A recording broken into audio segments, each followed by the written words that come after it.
দুটো ম্যাচ খেলেছে শ্রীলঙ্কা, বাংলাদেশও দুটো ম্যাচ খেলেছে। বাংলাদেশের একটি জয় একটি হার, শ্রীলঙ্কার দুটি জয়, সে এগিয়ে আছে অবশ্যই পয়েন্ট টেবিলে।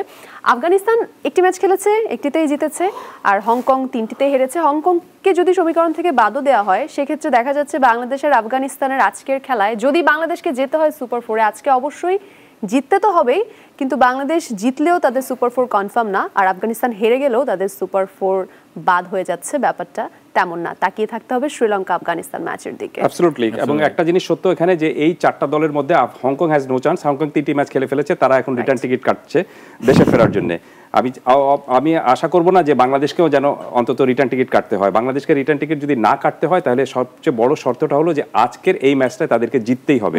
এবং যেভাবে আপনি বললেন যে জিতলেই যে আপনি সুপার ফোরে যাবেন তা কনফার্ম না, কারণ শেষ মুহূর্তে সেক্ষেত্রে কিন্তু আপনাকে শেষ ম্যাচে আফগানিস্তান এবং শ্রীলঙ্কার ম্যাচের রেজাল্টের দিকে তাকিয়ে থাকতে হবে। শ্রীলঙ্কাকে জিততে হবে, শ্রীলঙ্কাকে জিততে হবে, তখন আপনাকে শ্রীলঙ্কার সাপোর্টার হতে হবে। এবং যদি কোনো কারণে সেই ম্যাচে শ্রীলঙ্কা হেরে যায় তখন তিন দলের পয়েন্টটা সমান হবে, সেক্ষেত্রে রান রেটের ইকুয়েশনটা আসবে।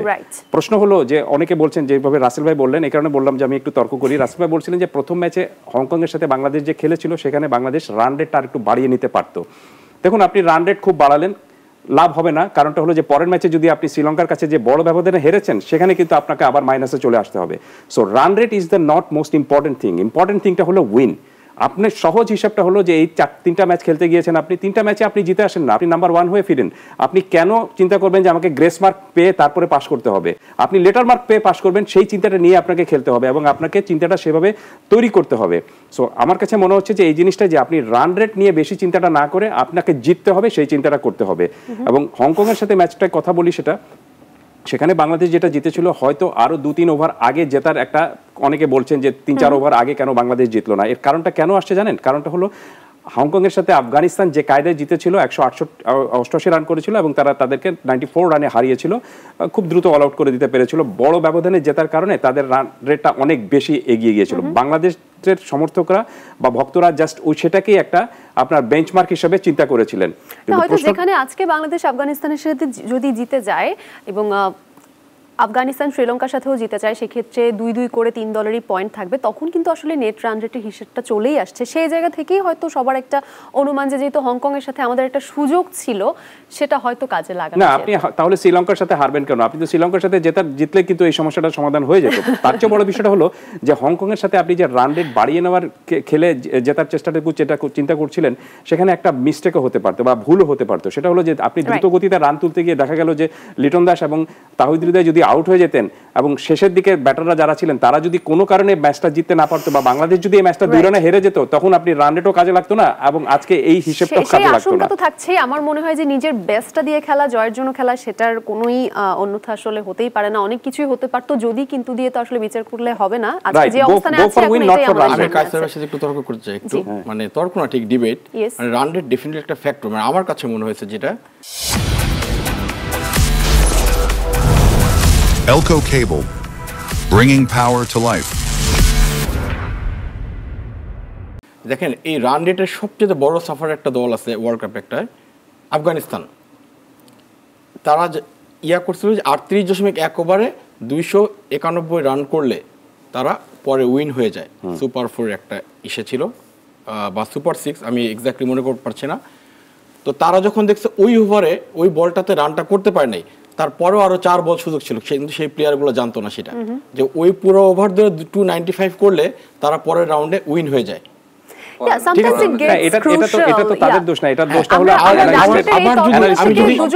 এশিয়া কাপটা যদি দেখি, এশিয়া কাপটা দেখেন যে টিম ইন্ডিয়া ওরা কি করলো প্রথম ম্যাচে, ওদের ইউএইর সাথে 4.3 ওভারে পুরা 59-60 রান যেন চেস করে সে জিতে গেল 27 বলে 26 বা 27 বলে। তো তারা কিন্তু এই জিনিসটা কিন্তু এটা কি তারা তো 10 ওভার ধরেই খেলতে পারতো। ডেফিনেটলি একটা বড় টিম যারা থাকে তারা এটা চিন্তা নেওয়া মাথায়, যেহেতু রান রেটের যেহেতু ক্যালকুলেশন আছে সেই জায়গাতে অবশ্যই ডেফিনেটলি উচিত যে যদি একটু ছোট দল থাকে তার এগেইনস্টে ভালো খেলে পাওয়ার প্লে করে মানে রান রেটটাকে বাড়িয়ে রাখা, এটা অলওয়েজ অ্যাডভান্টেজ নিয়ে আসবে। এটা অবশ্যই কিছুটা অ্যাডভান্টেজ সেটা তো অবশ্যই দিচ্ছে, এবং আবার ক্যাসার ভাইয়ের কথা মতো যদি জিতেই যায় সেক্ষেত্রে আসলে ওটার দিকে তাকাতেই হচ্ছে না, কেন ছোটটার দিকে তাকাবো, দ্যাটস ওকে। সবারই যার যার ওপিনিয়ন থাকবেই, তবে গত ম্যাচগুলো দেখে এবং আজকে বাংলাদেশের অপোনেন্ট অনুযায়ী যদি কিছু দলের চেঞ্জের কথা বলি, তুষার ইমরান আপনার কাছে যদি চলে আসি, what do you think Taskin in place of Shoriful আজকে চাইছেন? আমার কাছে মনে হয় যে দুই তিনটা চেঞ্জ হতে পারে। নাম্বার 1, তাসকিন দলে ইন করতে পারে, Nasum in place of Rishad, Rishad replace of Rishad, এবং ডিপেন্ড করে ক্যাপ্টেন যদি তাওহিদ হৃদয়কে চায় তাহলে তাওহিদ হৃদয় হয়তো 11-এ খেলবে, আর যদি ক্যাপ্টেন না মনে করে, না টিম ম্যানেজমেন্ট মনে করে যে না তাওহিদ হৃদয়কে একটা ব্রেক দিয়ে সাইফকে একটা সুযোগ করে দিতে পারে, সেক্ষেত্রেও বাংলাদেশ টিম করতে পারে। বাট বেশি চেঞ্জ করাটা আমি আসলে পক্ষপাতিত্ব না, দুই একটা চেঞ্জ যদি করতে পারে, এবং টিমে তো সবাই গুড প্লেয়ার, আসলে সবাই ভালো খেলতে আসে, কেউ আসলে খারাপ খেলতে আসে না। একদিন হয়তো বা পারফরমেন্স নাও করতে পারে, বাট সুযোগটা পাওয়া উচিত সবারই, আমার কাছে যেটা মনে হয়। আপনার ওপিনিয়নটা জানলাম। আমি একই প্রশ্ন নিয়ে এমু কাছে আপনার কাছেও যাব। 3টি সম্ভাব্য পরিবর্তনের কথা আমরা বলছি যে এই 3টি পরিবর্তন হতে পারে। আপনার কাছে কি মনে হয় কোন পরিবর্তনগুলো দলের জন্য আসলে ঠিক হবে এবং করা উচিত হবে? স্পেশালি যদি তৌহিদ হৃদয় এবং সাইফ এই সোয়াপের কথা বলি, তৌহিদ হৃদয়কে আমরা দেখছি বেশ কিছুদিন ধরে আসলে তিনি তার ব্যাটিং নিয়ে স্ট্রাগল করছেন। লাস্ট ম্যাচেও যদি দেখি, স্পেশালি তিনি যে বলে আউট হয়েছেন, যেভাবে রান আউটে বেশ বাজে একটা বলে আসলে আউট হয়েছেন। So what do you think?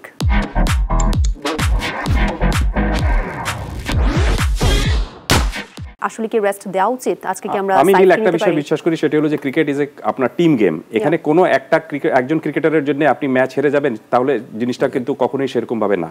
আপনি কি মনে করেন যে গত ম্যাচে যেটা হেরেছে বাংলাদেশ শ্রীলঙ্কার সাথে, সেখানে শুধুমাত্র তাওহিদ হৃদয়ের ব্যর্থতার জন্য হেরেছে? I am not defending Towhid Hridoy, আমি পুরো টিমটাকে ডিফেন্ড করার জন্য বলছি এটা। সো একজন ক্রিকেটারের কারণে কোনো পুরো দল হেরে যাবে, সেটা যদি সেরকমভাবে চিন্তা করা হয়, তাহলে আপনি দেখবেন যে কখনোই সেই দলটা সামনে বাড়তে পারবে না। ভারতীয় ক্রিকেটে এই জিনিসটা এর আগে ছিল। তারা এরকম স্টার স্পোর্টস একটা প্রোগ্রাম করতো, সেখানে ম্যাচের শেষে তারা একটা নামটাই দিয়ে দিচ্ছিল ম্যাচ কাম মুজরিম, মানে ম্যাচের পাপি এক অর্থে তাই। কিন্তু সো এটা কখনোই করা উচিত না আমি মনে করি। সো তাওহিদ হৃদয়কে যদি ক্যাপ্টেন, যেটা তুষার ইমরান যেটা বললেন, যে তাওহিদ হৃদয়কে যদি ক্যাপ্টেন মনে করে থাকেন, তাহলে সেটা চেঞ্জটাকু হতে পারে, এবং কেন চেঞ্জ করা হতে পারে সেই লজিকটাও তাকে তখন সেরকম ভাবে দিতে হবে। আমরা যতদূর জানি যে আপনি তার জায়গায় যে সাইফ হাসান কিন্তু আপনার মিডল অর্ডারে ব্যাট করেন না। নেদারল্যান্ডসের সাথে ম্যাচে একটা মিডল অর্ডারে তিনি ব্যাট করেছিলেন। সো তাওহিদ হৃদয়কে যদি আপনি খেলাতে চান, তাহলে সেটার পিছনে একটা ক্রিকেটীয় যুক্তি অবশ্যই থাকতে হবে। শুধুমাত্র আপনি ওই সোশ্যাল মিডিয়ায় কি লেখা হলো বা কে কি বললো সেটার উপর নির্ভর করে যদি আপনি দল করেন, তাহলে আপনি বেশি দূর কোনো দিনই এগোতে পারবেন না। আপনাকে ক্রিকেটীয় লজিকের উপর চিন্তা করে তারপরে সামনে বাড়তে হবে। আমি কাসের ভাইয়ের সাথে এই জিনিসটাতে 100% একমত। সাইফ হাসান সে কখনোই মানে তাওহিদ হৃদয়ের রিপ্লেসমেন্টে সে কমফোর্টেবল না। আমি কখনো দেখি না এইভাবে খেলছে কিনা। আর সাইফ হাসানের যে এক্সপিরিয়েন্স খুব বেশিও না, মাত্র কয়েকটা ম্যাচ খেলছে সে।